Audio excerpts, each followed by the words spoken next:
Bem-vinda, bem-vindo ao BTC Journal, seu resumo de notícias de negócios comentadas e analisadas pela equipe da BTC.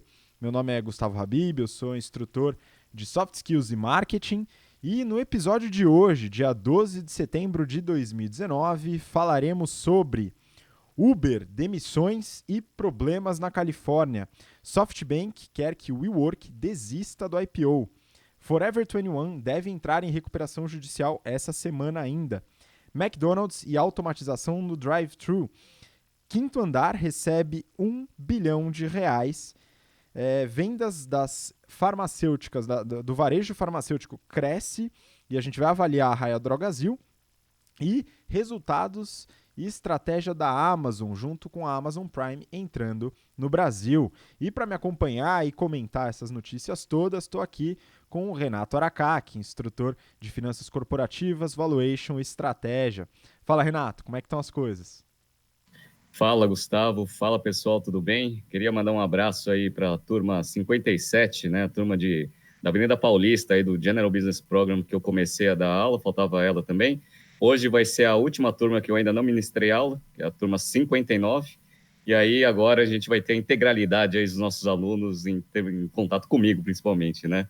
Legal. Uma coisa que eu gostaria de salientar é que as inscrições do General Business Program para as turmas de 2020 estão abertas e a gente criou uma turma principalmente por receber muita mensagem de gente fora de São Paulo querendo fazer o curso, mas que não tem a disponibilidade de vir durante a semana nem aos sábados para São Paulo ou Campinas. Então a gente criou uma turma de férias, ela vai começar ali em janeiro, vai ser um mês intenso de aulas, vão ser, né, o GBP integralmente dado ali para o pessoal que quer investir aí suas férias aí em aprender business.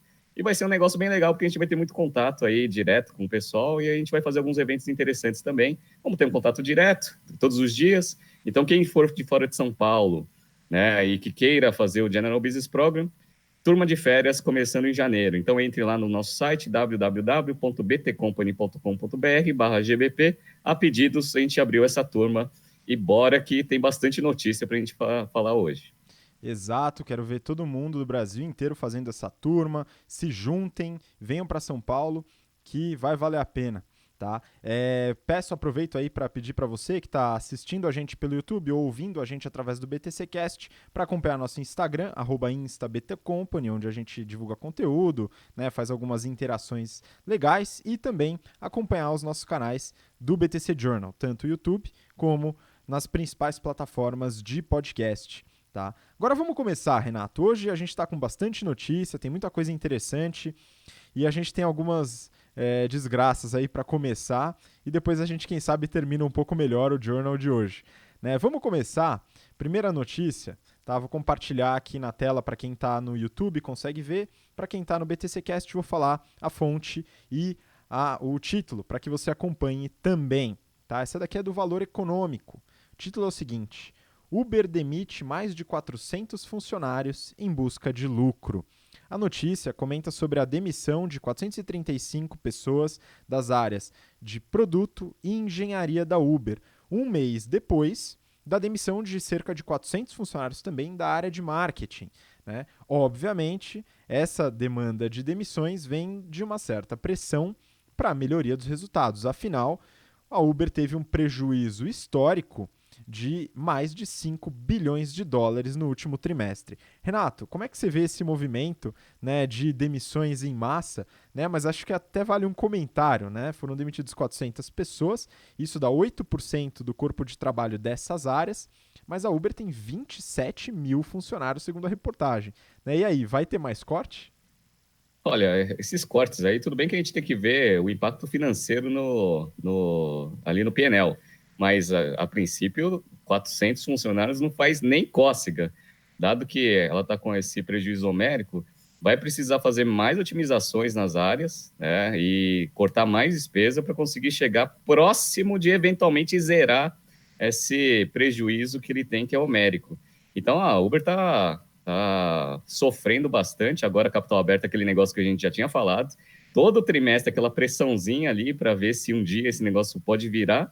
E agora eles estão começando a agir. Começaram agora, só que teve uma péssima notícia nesse meio tempo, não teve? Pois é, Renato, teve. Eu só queria colocar um ponto aqui. Para quem investiu na Uber, né, você leu o prospecto, tava lá na parte de riscos de que a Uber talvez não desse prejuízo. Então vale a pena avaliar. Eles avisaram, importante, tá? Não, não ia dar lucro. Isso, desculpa, não ia dar lucro, né? Que talvez não desse lucro nunca, né? E eles não sabiam quando ia dar. Então é importante, né? Se você investiu, estava avisado, né? O Uber avisou, então que fique bem claro. E tem outro ponto interessante, né? Que saiu também essa semana, uma decisão do Senado da Califórnia, né? Que colocou os motoristas de aplicativos como sendo funcionários, né? Então é um novo estabelecimento aí de regra do estado da Califórnia que enquadra os motoristas como sendo funcionários, né? Então é uma espécie de CLT, né, dos Estados Unidos, né? Então esses como funcionários eles têm salário mínimo e também alguns seguros aí que são obrigatórios pelas empresas. Não é a mesma regra que o CLT no Brasil, mas é mais burocrático e traz mais custos para as empresas. E lá tem 1 milhão de motoristas de aplicativo, Renato. Então é mais um ponto aí que é um problema. E de novo, repito, para você que gostou da Uber e investiu, estava avisado. Você não pode falar que a Uber não avisou. Estava lá nos riscos e a gente falou aqui na avaliação do prospecto, que inclusive você deve acompanhar se você ainda não viu, tá? Então estava lá avisado, né, Renato? Estava avisado, a gente avisou também. Então, quem investiu, investiu por risco e agora vai ter que aguentar. Esse risco de regulação é um risco eminente para esse tipo de business. E foi até uma surpresa, né? Começar nos Estados Unidos esse tipo de obrigação do Uber em eventualmente ter que contratar as pessoas, né? Isso é um problema porque se for efetivado de fato, isso vai se estender para todas as cidades dos Estados Unidos. Imagina no Brasil também, né? Se o Brasil, né, que já tem também, né, que é um mercado extremamente relevante para o Uber, começar a perceber que nos Estados Unidos esse negócio começou a ser obrigatório, obviamente vai acontecer aqui no Brasil também. E aí aqueles 400 funcionários lá, aí sim que não vai fazer cócega nenhuma para o resultado negativo dessa empresa. Vamos ver, infelizmente o futuro é bem ruim aí para o nosso Uber. Pois é, vamos continuar acompanhando, ver como é que se desenrolam esses eventuais problemas. Bom, vamos para a próxima notícia também, já aproveitando o caminho da desgraça, né? Vou compartilhar aqui com vocês, essa daqui é da Época Negócios e o título é o seguinte: SoftBank pede para WeWork desistir de IPO. Tá? Então existem algumas conversas aí, meio de bastidores, que informam que o SoftBank, que é um dos maiores investidores, né, talvez o maior investidor da WeWork, pediu para que seja postergado ou simplesmente desistir. Por que isso? Né? Porque existe uma perspectiva de um valuation muito menor do que o valuation que foi estimado no último aporte, que foi do SoftBank. Né? Então, como a gente falou aqui no BTC Journal, onde a gente avalia os resultados e o prospecto do WeWork, que é importante você acompanhar, eu vou compartilhar o link, você vai conseguir acompanhar. Tá? O último valor de mercado, através do aporte do SoftBank, foi em torno de 47 bilhões de dólares. Né? E agora, depois dessa rodada do prospecto, entender o apetite dos investidores, eles estão estimando algo em torno de 15 e 20 bilhões, né? Muito abaixo do valuation anterior. E isso desestimula um pouco os sócios e investidores. Né? Mas isso pode ser ainda pior, né? Acredito. Renato, como é que você vê esse movimento de tentar desistir do IPO? Olha, o SoftBank ele já deve ter percebido que fez uma cagada, né, investindo, né, numa precificação absurdamente alta no WeWork. Ele detém quase 30% da empresa e, aparentemente, os primeiros testes de mercado mostraram que o pessoal estava extremamente reticente, principalmente naqueles pontos que a gente levantou. O prejuízo, que já é tradicional, e principalmente aquele conflito de interesse entre o dono, né, o CEO do negócio e aquele negócio com os fornecedores que ele tem participação. Esse negócio pega muito mal no mercado. Então, dado que esse mini roadshow aí aparentemente não deu muito resultado, SoftBank quer preservar um pouco da imagem dele também, né, como um dos maiores acionistas do negócio. Então, é melhor desistir mesmo. Só que para o SoftBank, para os investidores do fundo SoftBank, já pode colocar isso como provisão, porque esse investimento certamente já deu errado. Esse aí vai ter pau mesmo, vão ter que achar outras startups aí para ver se consegue cobrir esse prejuízo homérico que eles vão ter com essa operação. Não vai sair.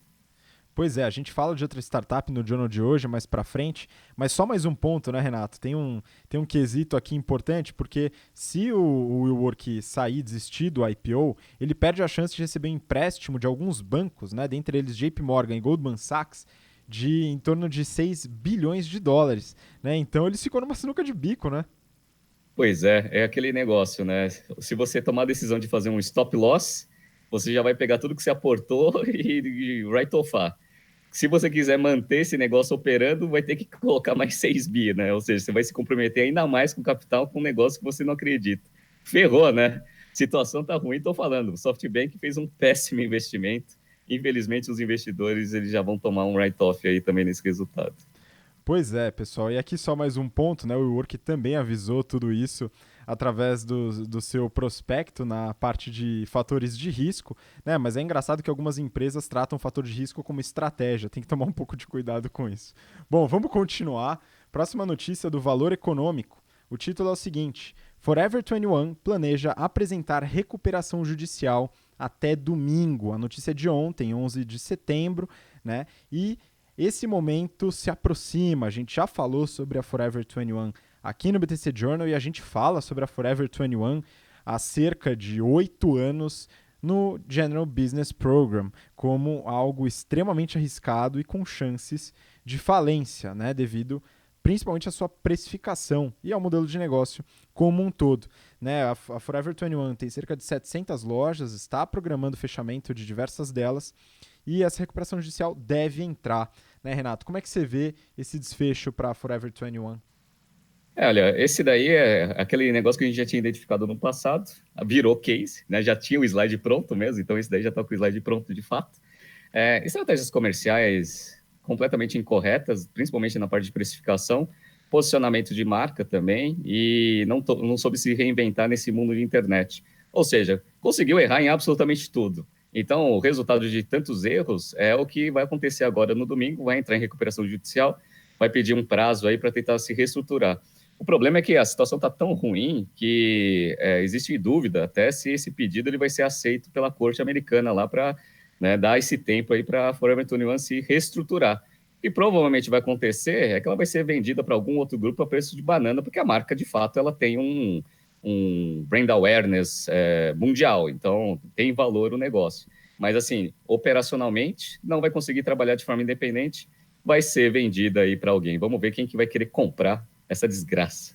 Pois é, Renato, isso é interessante que você falou, que é o desalinhamento do mix de marketing, né? E a gente trabalhou esse tema, eu trabalhei especificamente com a turma 62 do General Business Program ontem, então um abraço para a turma também, onde a gente falou sobre o mix de marketing e possíveis desalinhamentos, né? Esse é um exemplo claro aí de desalinhamento entre precificação, produto, praça e promoção, né? Tem que ter esses termos bem alinhados para o negócio andar bem. Né? Bom, vamos continuar, Renato. Próxima notícia, né? A gente está passando um pouco rápido para focar aí nas últimas, onde a gente vai fazer uma análise um pouco mais aprofundada. Né? A próxima eu vou compartilhar aqui na tela, essa daqui é do Brasil Journal, né? E o título é o seguinte: a arma do McDonald's para agilizar o drive-thru. A notícia, né, comenta sobre uma nova aquisição do McDonald's, que não é a primeira, a gente já falou sobre algumas aquisições do McDonald's, para fortalecer a área de tecnologia, inteligência artificial e automatização.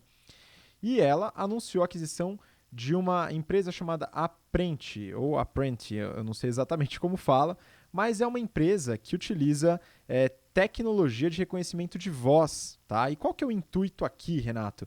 É entender linguagem coloquial e sotaques para automatizar o drive-thru, para que não haja necessidade do funcionário colhendo o pedido e ainda assim a máquina conseguir entender, né, Renato? Acho que é mais um foco do McDonald's em automatização. Como é que você vê essa estratégia do McDonald's? Quando a gente fala sobre indústria 4.0 e o impacto da tecnologia em diversos segmentos, a gente tem dois exemplos muito bons na parte de varejo de alimentos, que é o Starbucks e o McDonald's. São duas empresas que estão conseguindo se movimentar e já estão com esse movimento há muito tempo. A gente já vem falando há muito tempo no curso e no General Business Program. Provavelmente a gente já deve ter falado no BTC Journal. A gente já deve ter falado pelo menos umas 2 ou 3 vezes aí do McDonald's.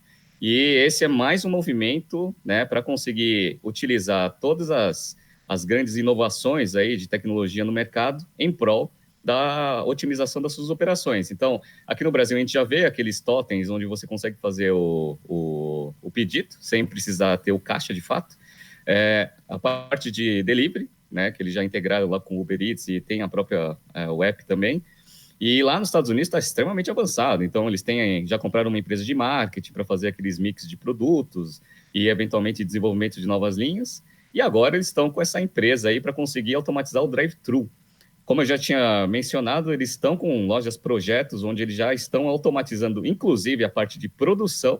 Ou seja, não é um futuro muito longo onde a gente vai para uma loja do McDonald's e não vai ter absolutamente ninguém para te atender. Vai ser uma loja 100% digital. Não está muito longe e é um caso extremamente interessante de reinvenção do core business, utilizando todas essas inovações tecnológicas que o mercado vem apresentando. Muito legal, quem quiser acompanhar este case, a gente já vem acompanhando há muito tempo, comece a acompanhar, porque o McDonald's e o Starbucks são empresas fantásticas que estão conseguindo integrar muito essa parte de inovação nas suas operações. Excelente. Exatamente, é muito importante trabalhar tanto a inovação, a automatização, a indústria 4.0, né, e de uma forma eficiente, né, então é a dificuldade que eles viram, isso é interessante, né, a dificuldade de reconhecer sotaques e linguagem coloquial na hora do pedido, e essa empresa de tecnologia faz isso, e isso é impressionante, né, e fundamental para a automatização desse sistema, né. Hoje no Brasil, como você comentou, o totem, né, ele é um totem, mas ele é respondido por uma pessoa, que geralmente é a mesma pessoa que faz a cobrança do pedido, né? Então isso você traz uma dupla função, isso pode trazer certa improdutividade no trabalho dessa função, e essa automatização vem muitas vezes para ajudar e trazer maior produtividade nessa linha. Lembrando, né, Renato, confirma aí para mim o número, mas se eu não me engano, cerca de 70% do faturamento do McDonald's nos Estados Unidos vem através de drive-thru. Né? Não é isso? Alguma coisa assim? É isso mesmo. É isso mesmo. Inclusive, o McDonald's é uma história bem interessante. Ela tinha uma participação numa empresa que é o Chipotle, que vendia comida mexicana, que é um puta case de sucesso lá nos Estados Unidos. E aí eles compraram participação nessa empresa, e uma das coisas que foi o embate, né, entre o Chipotle com o McDonald's foi que o McDonald's queria empurrar o drive-thru, né? Para quem conhece o Chipotle, é um negócio que você faz o atendimento lá no balcão, estilo Subway, né, onde você vai montando a sua comida. E aí ele falou assim, não, 70% da nossa receita é drive-thru, você tem que colocar drive-thru para maximizar a receita aí, né, o fluxo das lojas. E aí, obviamente, o fundador lá do Chipotle não estava querendo fazer esse negócio, entraram no embate, aí a McDonald's foi e vendeu, né, a operação, porque viu que não ia conseguir implementar o modelo deles. Eu até concordo com o pessoal do Chipotle, porque, de fato, né, a grande agregação de valor do negócio está na customização, né?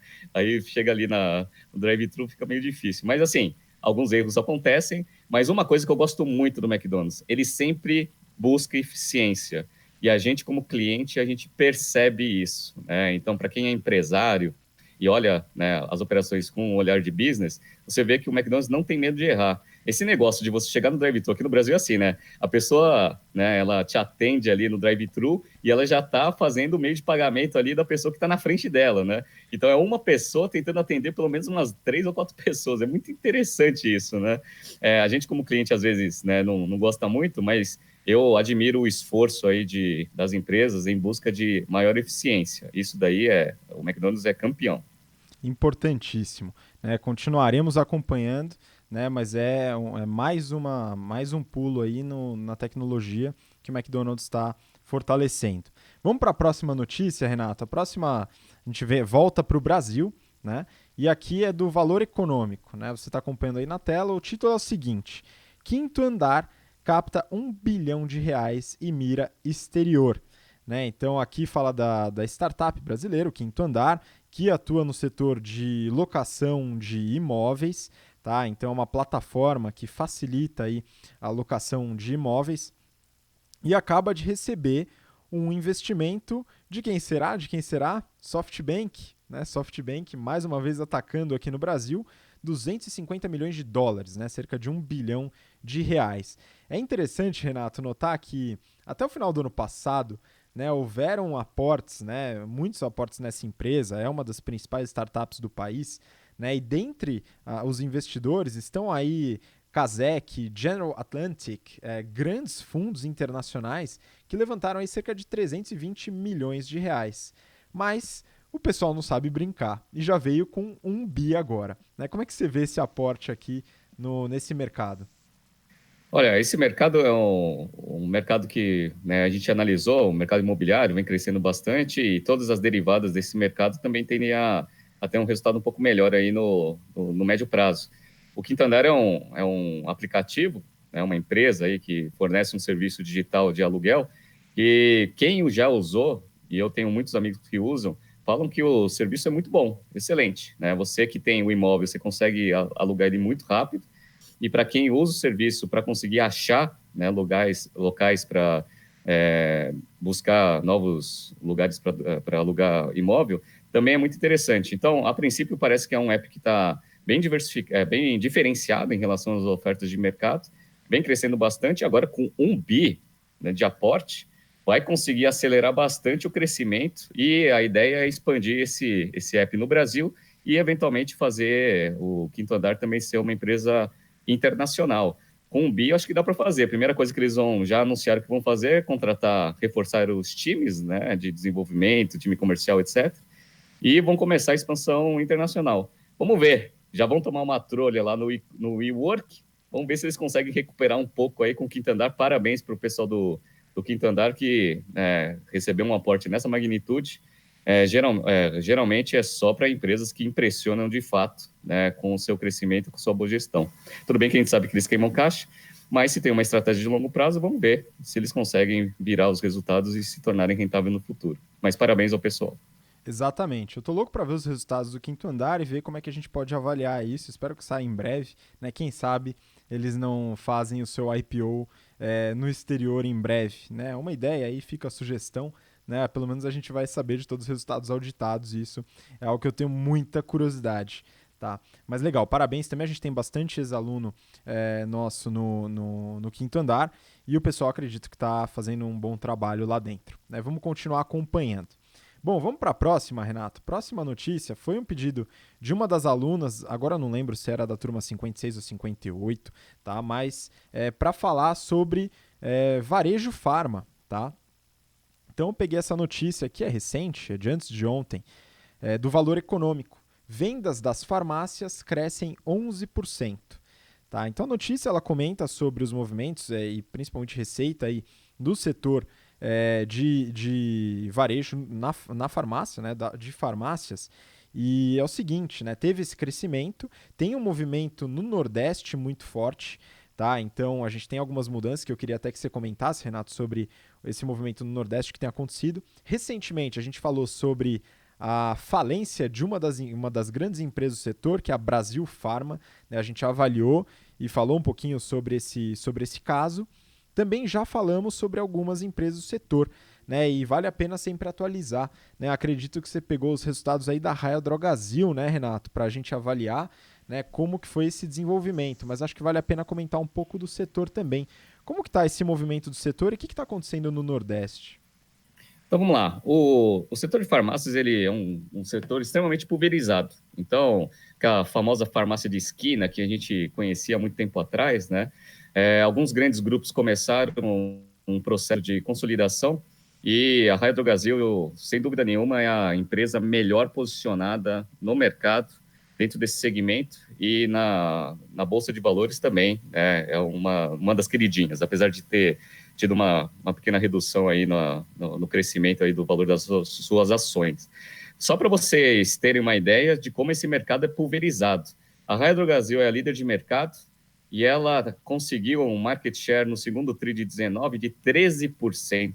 Então, o líder de mercado tem 13% de participação total. Ou seja, o mercado é extremamente pulverizado.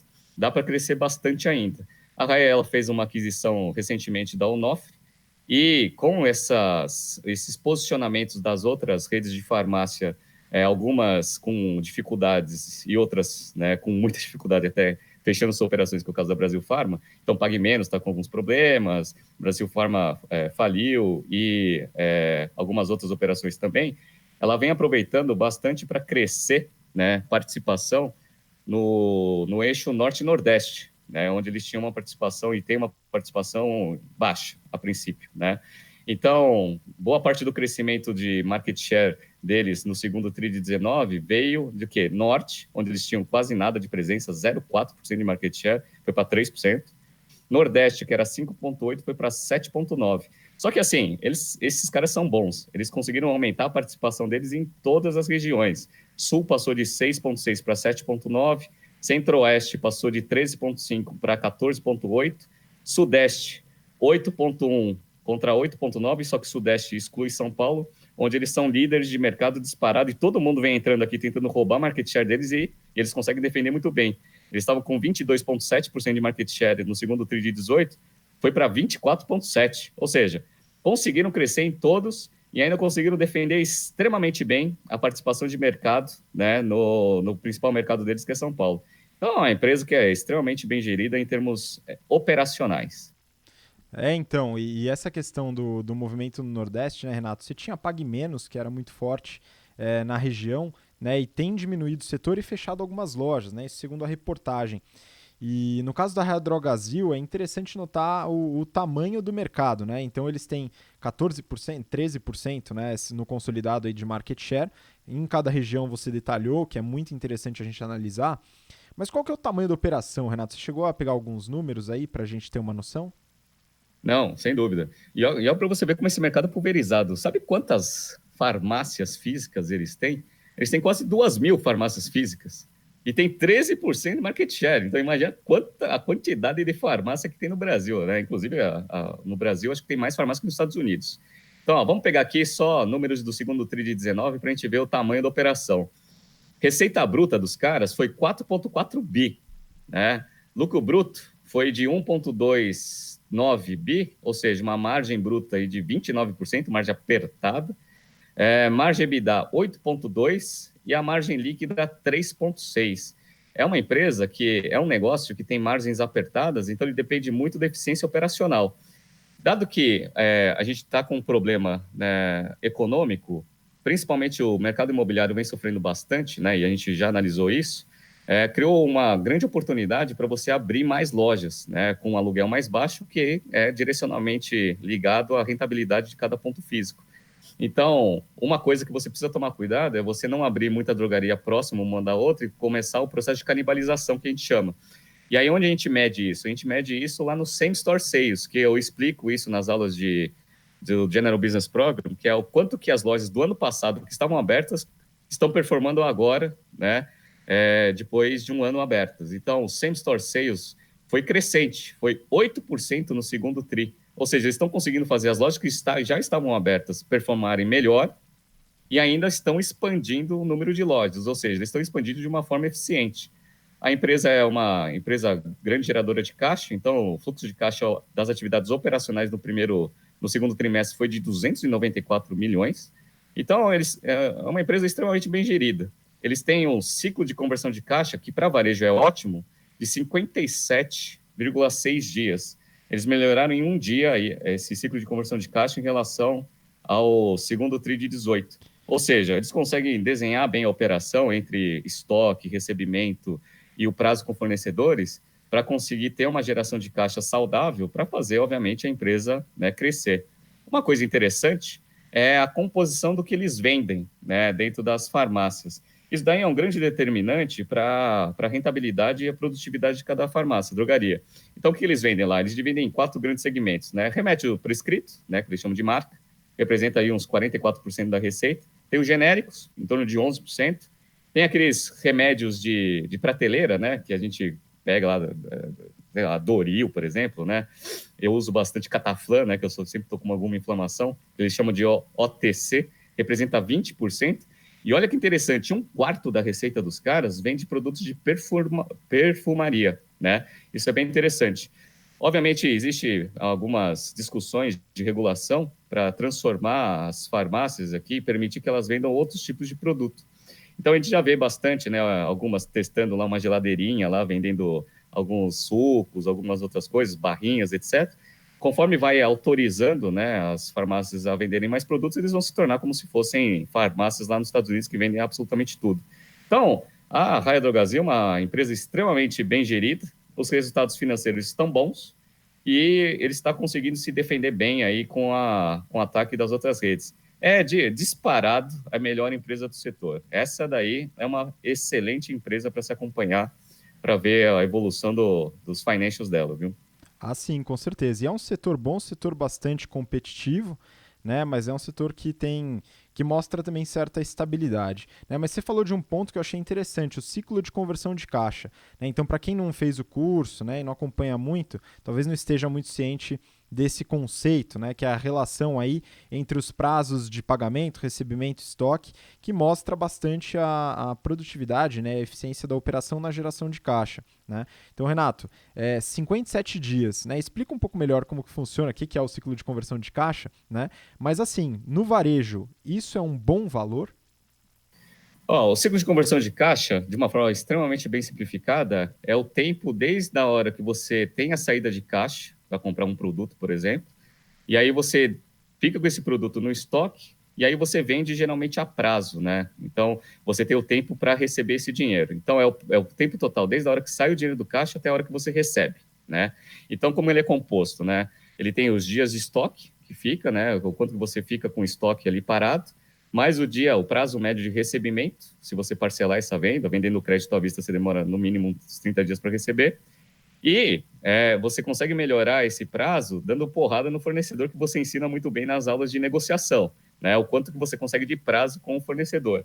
Ciclo de conversão de caixa, você pode reduzir ele de duas formas extremamente bem sustentáveis, né? Então, reduzindo, fazendo uma otimização do seu supply chain, tendo uma gestão de estoque extremamente eficiente, reduzindo o prazo médio de estoque que você tem, aumentando o seu giro, parcelando menos para o cliente, e no caso da Raia do Brasil, não dá parcelamento para o cliente, só que aí, obviamente, tem que fazer uma contrapartida para ver se isso daí não vai afetar suas vendas, e negociar extremamente bem com quem? Com os fornecedores, né? Ganhar bastante prazo com eles. Então, aí o que você faz? Você consegue reduzir o prazo de descasamento entre a saída de caixa e a entrada depois que você vendeu o produto. Quanto menor esse cara, ou se você conseguir inverter isso, que é ótimo, né? Que aí você recebe o dinheiro antes de ter a saída, você vai aumentar a sua geração de caixa. Isso daí é uma coisa que a gente fala que é a preocupação fundamental de um CFO, conseguir otimizar esse negócio o máximo possível sem interferir nas vendas. 57 dias para varejo de remédio é bom, principalmente na escala que esses caras têm. Quando você vê, às vezes você olha lá, que nem a gente estuda restock na nossa aula do General Business Program. Às vezes o ciclo de conversão de caixa ele pode ser extremamente baixo ou negativo quando você consegue dar uma amassada forte nos fornecedores. Então a gente gosta muito de ver o ciclo, qualitativamente, eu gosto de ver os dias de estoque e os dias de recebimento, o prazo médio de recebimento. No caso aqui da Raia Drogasil, olha como que funciona. Eles têm mais ou menos 93 dias de estoque, né? Que, como eles trabalham com muito SKU, você precisa ter, né, um estoque mínimo ali de todos esses SKUs para você não perder venda. Então, eu entendo que 93 dias aqui é necessário para a operação, tá? E foi melhor do que no ano passado, que era 95,8, quase 96 dias. Melhoraram quase 3 dias aí, né, no ciclo de conversão de caixa, no prazo médio de estoque. Recebíveis, ali eles não parcelam, então ali fica em torno de 24,8 dias, né? Esse negócio tem variação pequena. Agora, fornecedores, aí eventualmente, como eles compram de grandes distribuidores, eles talvez não tenham um grande poder de barganha, lembra? Eles têm 13%, né, de market share. Fornecedores deles está na média em 60 dias, tá? Ou seja, dado que o distribuidor geralmente ele compra da farmacêutica, que tem um puta de um poder de barganha, ela também não tem tanto espaço assim para você conseguir aumentar esse negócio. Então, aí, no agregado, vai dar 57 dias. Como que você consegue reduzir esse ciclo de conversão de caixa? Você pode antecipar recebível. Então, você consegue antecipar 24 dias ali de recebível. Vai ter que pagar juros, né? Vai ter que pagar juros. Mas, dado que tem lá Itaú, um monte de gente aí dando antecipação de crédito de graça, mas tudo bem que é para pequeno empreendedor, às vezes as taxas estão baixas, eventualmente vale a pena, né? Isso daí é um. Otimização de estoque, aí vai ter que trabalhar aí com os engenheiros de produção aí para conseguir fazer essa otimização aí do estoque. Eu acho que tem espaço para melhorar. E a parte de fornecedor é aquele negócio, né? Você depende bastante de fornecedor, você não produz praticamente nada.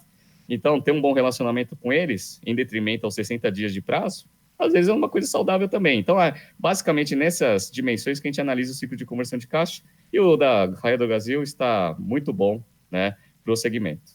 Muito bom. Não, até puxei esse ponto porque é um assunto da próxima notícia, né? Então é legal, a gente fechou aqui a análise sobre o mercado de varejo farma, né? Interessante, mercado bem legal, vale a pena acompanhar. A gente já falou sobre esse mercado, mas a gente vai continuar seguindo e acompanhando, tá? Vamos para a última notícia, então, Renato, do dia, né? Que é o que está chacoalhando o mercado brasileiro, né? Que é a entrada do Amazon Prime no Brasil. Então, vou compartilhar aqui a notícia do Valor Econômico e o título é o seguinte: a Amazon lança Prime e aperta o passo no país. Né? A gente falou na semana passada sobre a Amazon, sobre os desafios na negociação com fornecedores, o aumento dos SKUs, a operação própria de varejo da Amazon, não só marketplace, né, mas agora com o seu próprio centro de distribuição, são dois no interior de São Paulo. E agora entraram realmente com tudo nesse produto novo, né, que já é bastante popular nos Estados Unidos, que é o Amazon Prime. Algumas pessoas talvez já tinham acesso ao Amazon Prime Video, que já existe no Brasil há algum tempo, né, que é o serviço de streaming.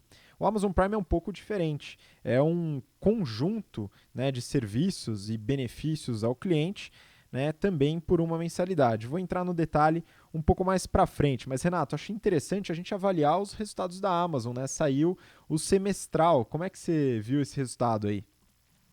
Olha, é aquele negócio que você falou no começo do BTC Journal. A gente começa falando das desgraças e aí termina falando, né, de uma empresa que é uma máquina de geração de dinheiro, que é a Amazon. Né? Então, pegando a receita do primeiro semestre de 19, eles tiveram uma receita de 123 bilhões de dólares contra 103 no mesmo período do ano passado, um crescimento de quase 19%. Então, fizeram um grande crescimento de receita. A margem apertada, a margem bruta deles é 43%, mas aumentou em relação ao TRI de 18, né, que foi 41%. E, obviamente, o lucro operacional dos caras também melhorou. Foi para 6,1 a margem operacional, contra 4,7. E aí deu lucro, deu quase 6 bi, aí 6 bi e 200 aí de lucro líquido, com uma margem líquida de 5% contra 4% no mesmo período do ano anterior. Ou seja, a Amazon operacionalmente continua crescendo sua receita e aumentando a eficiência operacional, nessa dimensão que a gente viu de 123 bilhões. É impressionante esse maior varejista do mundo. Exato, e dando lucro, né? Eu ouço por aí, de vez em quando, algumas pessoas falando: ah, a Amazon não dá lucro, a Amazon ficou muito tempo sem dar lucro. Pessoal, não é isso o que diz nos resultados, tá? É importante analisar os resultados com bastante objetividade. A Amazon é sim uma empresa lucrativa, ela é uma empresa lucrativa faz tempo e ela gera caixa faz muito tempo, né? A gente vai falar um pouquinho sobre isso. Mas antes de chegar na parte do caixa, Renato, queria só destrinchar tanto receita como lucro operacional dentre as operações que eles têm, né? Então, no resultado simplificado, e depois você vai falar um pouquinho do resultado detalhado, né, eles separam receita líquida em três grandes divisões. Né? North America, que aí dos 123 bi que você falou, são 74,5. Né?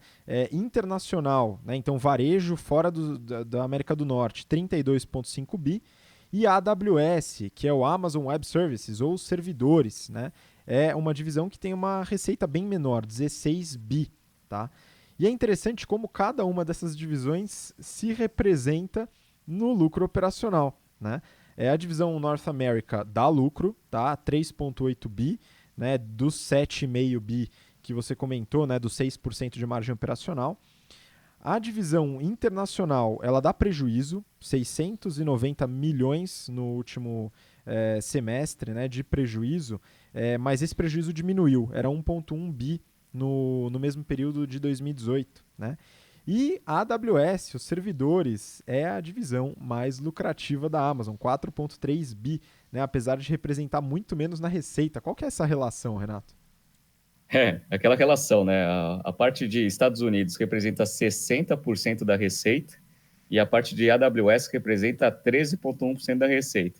Em termos de lucratividade, o AWS, né, o Amazon Web Services, representa 58% do lucro operacional, né? Então, o negócio que representa 13% da receita, 58% do lucro operacional. Fantástico, né? Pois é. E entrando mais no detalhe, Renato, como que estão as divisões de produtos e serviços que a Amazon fornece, né? Porque isso aqui são só as três divisões básicas. Mas dentro disso você tem e-commerce, você tem lojas físicas, você tem serviços agregados. Como é que tá isso? Então, fazendo uma divisão aqui, um breakdown da receita por unidade de negócio, foi o que você falou. Todas as vendas online, elas representam 49% da receita total do negócio. As lojas físicas que eles têm lá nos Estados Unidos já representam 7% da receita. Né? Isso aí é bem interessante. Eles têm toda uma parte de serviço de tecnologia para fornecedores, que é a consignação, aquele fulfillment by Amazon, que eles estão abrindo aqui no Brasil, que a gente abordou em um BTC de ano passado. Essa parte de serviços para terceiros já representa 19% da receita, né, que é bem relativo, é bem significativo.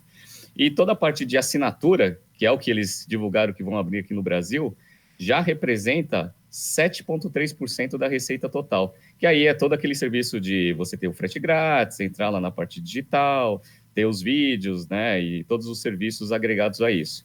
O AWS, representa 13,1% da receita, como eu já falei, e uma coisa mais engraçada que eu vi aqui, né, eles têm, dado que tem um fluxo absurdo dentro do site deles, eles vendem ads também.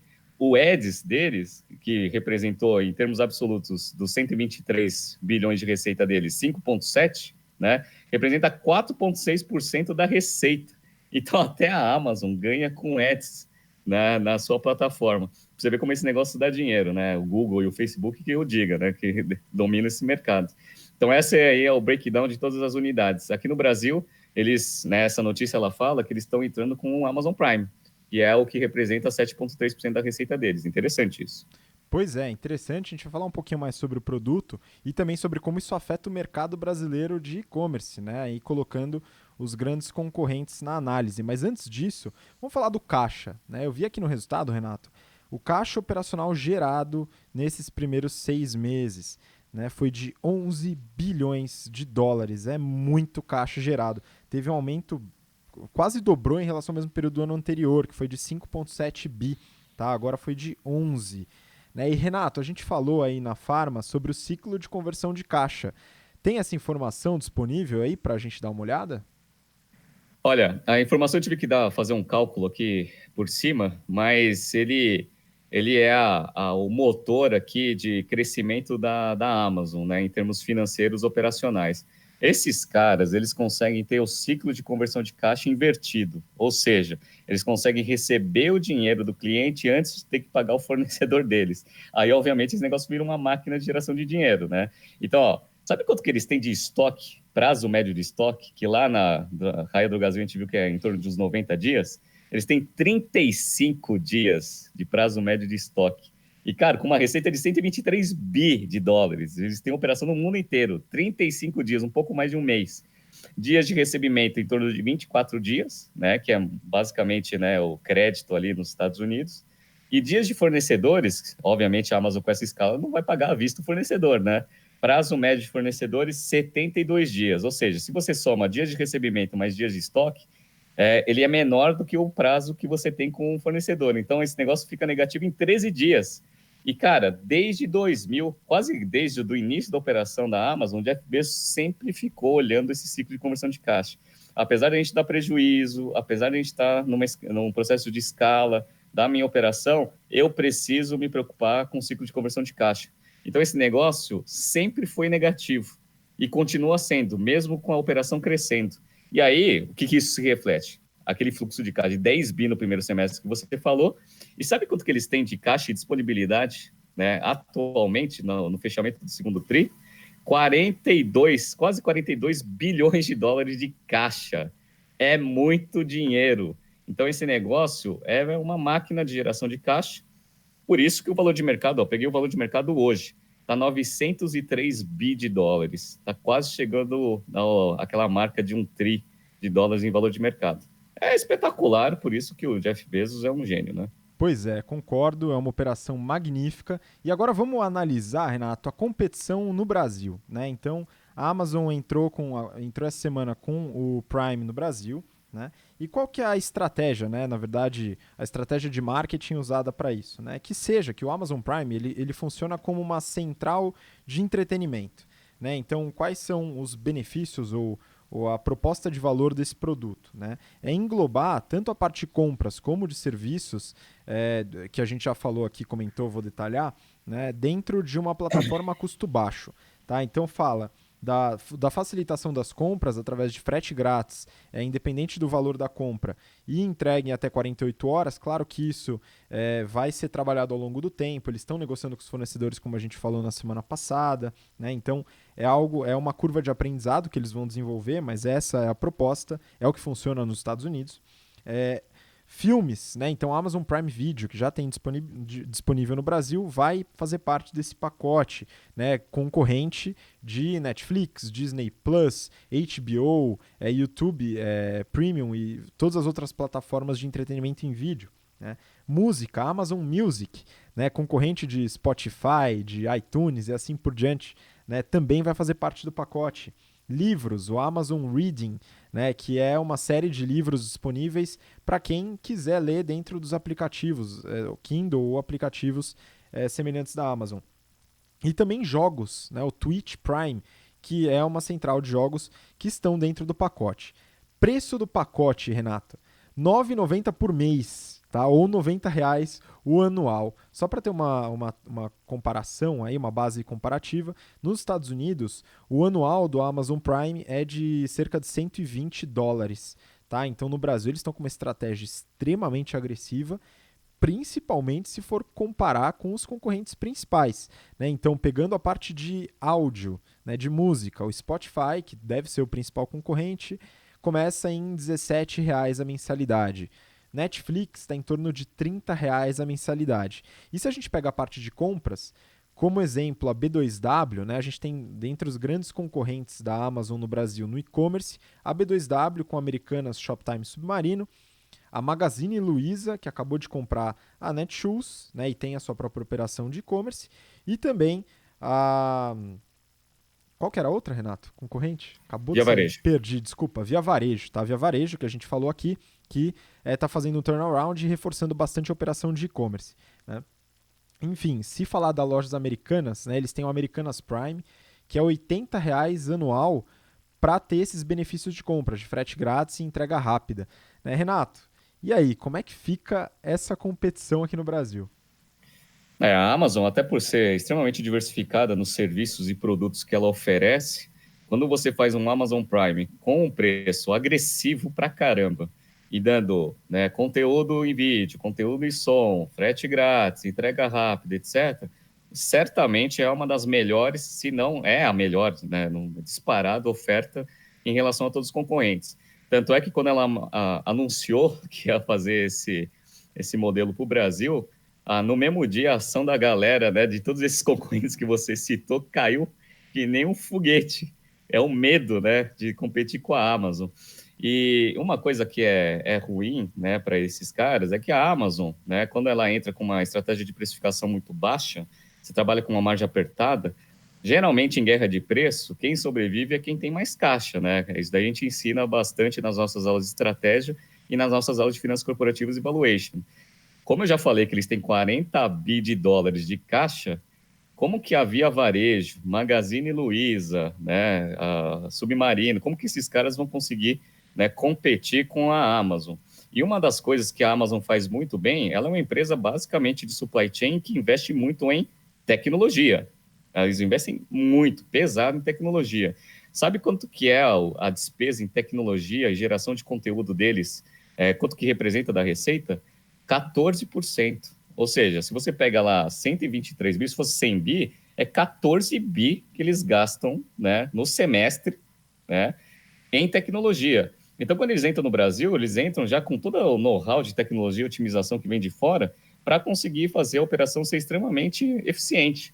Então, a galera, obviamente, eles vão dar uma apanhada no Brasil, porque o Brasil não é para amadores, né? Então, tem imposto, tem aquele monte de coisa lá que eles vão sofrer um pouco, mas já vindo com essa tecnologia de fora, né, e com todos esses conteúdos que ele consegue disponibilizar no modelo de assinatura, cara, a ideia é que eles vão crescer absurdamente rápido aqui no mercado vai bater bastante em todos os concorrentes e, de fato, né, eles vão se tornar o que eles são no mundo, vão ser uma maior empresa de varejo, e aí a galera vai começar a sofrer. Vamos ver como que os nossos competidores brasileiros vão se posicionar em relação a essa competição agora velada que a Amazon já falou que vai entrar no Brasil. O Brasil é prioridade, eles vão vir com tudo para cima. Vamos ver, né? O impacto nas ações já aconteceram. Quero ver como que vai impactar os resultados no médio prazo. Pois é, Renato, e realmente eu vejo a competição com as grandes do varejo eletrônico como sendo a mais perigosa para os concorrentes, né? Dado que o valor é R$ 9,90, se a gente falar dos serviços de streaming, vídeo e games até, né, é possível, como proposta de valor e público-alvo, a segmentação que eles vão acabar atingindo, que o público consuma os diversos serviços, né? Então a pessoa não vai ter só, não vai escolher entre Amazon Prime Video, por exemplo, e Netflix. Ela pode ter os dois serviços, né? Até porque eles são complementares em conteúdo. Né? A mesma coisa para serviços de streaming de áudio e games. Agora, para o benefício logístico de compras, aí realmente não faz sentido, né? A princípio, na minha análise inicial, não faz sentido você ter esse benefício de diversas empresas. Então você acaba escolhendo com essa precificação, fica muito complicado para o pessoal, né, Renato? É o famoso ganho de sinergia no portfólio. Então, agora você tem um portfólio extenso que foi construído no tempo. A Amazon demorou muito tempo, investiu muito dinheiro para conseguir ter esse portfólio bem diversificado, para na hora que ele lança esse serviço aí do Amazon Prime, ele consegue oferecer um preço extremamente baixo, né? Um serviço completo aí para os clientes. E aí você olha para o lado nosso, né, de cliente. Faz sentido você ter 20 assinaturas, né? O grande diferencial é o conteúdo. Então, Netflix tem lá o conteúdo próprio deles, que não está na Amazon, beleza, legal, né? Eles estão tentando se defender dessa forma. O Spotify, aí já está em um problema, né? Porque o Spotify, ele disponibiliza conteúdo que a Amazon pode ter também, tá? Então, já não tem grandes diferenciais. Agora, frete grátis e eficiência, isso daí já tá, todo mundo está fazendo e o preço da Amazon é mais baixo, né? Então, aí ele pega no diferencial de preço. Ou seja, cara, todo mundo vai sofrer bastante aí no longo prazo. E eu já vou fazer minha assinatura hoje da Amazon Prime, porque eu quero utilizar isso.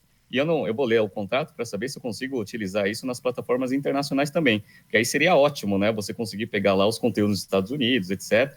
E conseguir usar a mesma assinatura que lá é US$ 120, aqui é R$ 90, né? Que você falou. E ter acesso à mesma coisa lá nos Estados Unidos. Mas eu já vou fazer já, porque esse negócio é muito bom e eu confio muito na Amazon. Pois é, e para quem é consumidor, né, meus parabéns. Agora você tem mais um setor em guerra de preço e que vai trabalhar para te fazer feliz. Né? Muito bom. Excelente, a Amazon é uma empresa fenomenal em resultado, em operação, e é interessante acompanhar seus resultados e seu crescimento também, né? E ver como essa operação se desenrola nas burocracias e tecnicidades brasileiras. Né? Beleza, por hoje é isso que a gente quis compartilhar com você. Então, Renato, manda seu recado final aí para o pessoal. Pessoal, muito obrigado pela audiência. Né? Os alunos vêm mandando, né, bastante opções aí de empresas para a gente avaliar. Continue fazendo isso. Você que é o nosso telespectador e a nossa audiência aí nos canais de streaming, também enviem para a gente sugestões de empresas que a gente coloca aqui na pauta e a gente discute, nem que seja para falar rapidamente ou num jeito mais detalhado aqui também no BTC Journal. Vamos lá, semana que vem tem bastante notícia para fazer também. Grande abraço a todos e até semana que vem. Muito obrigado, Renato. Muito obrigado a você que nos ouviu e nos assistiu até agora. Obrigado pela paciência, pela colaboração. Nos vemos na semana que vem. Acompanhe a gente nas outras redes sociais e até lá. Um grande abraço. Tchau, tchau.